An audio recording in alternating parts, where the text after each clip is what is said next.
प्यारे बच्चों, आप सभी कैसे हैं? मैं आशा करता हूँ आप सभी बहुत अच्छे होंगे। आज हम आपको पढ़ाएंगे केमिस्ट्री का एक बहुत ही इंपॉर्टेंट टॉपिक, इलेक्ट्रोड विभव।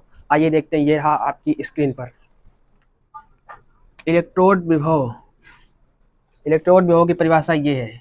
ये आज हम आपको बहुत ही अच्छी तरीके से इस परिभाषा को समझाएंगे, जिससे कि आप पेपर में बहुत ही अच्छी तरीके से आप इसे कर सकें।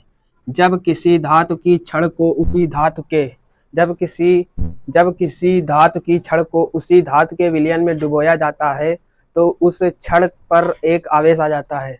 तो छड़ पर एक आवेश उत्पन्न हो जाता है। इसके विपरीत आवेश उस घोल में उत्पन्न हो जाता है।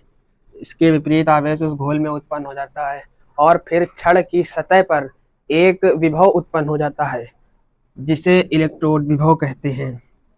ये कॉपर का विलयन है और ये कॉपर की छड़ है और कॉपर की छड़ पर धनावेश होता है।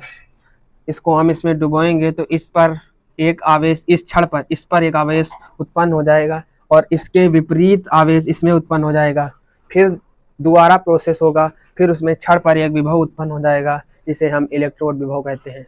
आइए देखते हैं, हम आपको एक बार फिर से इसको पढ़ा देते हैं।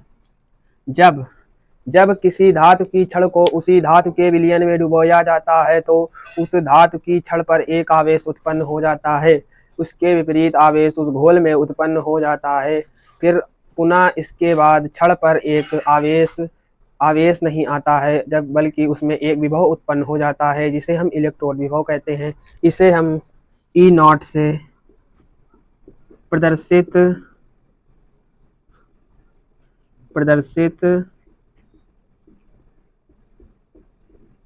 करते हैं।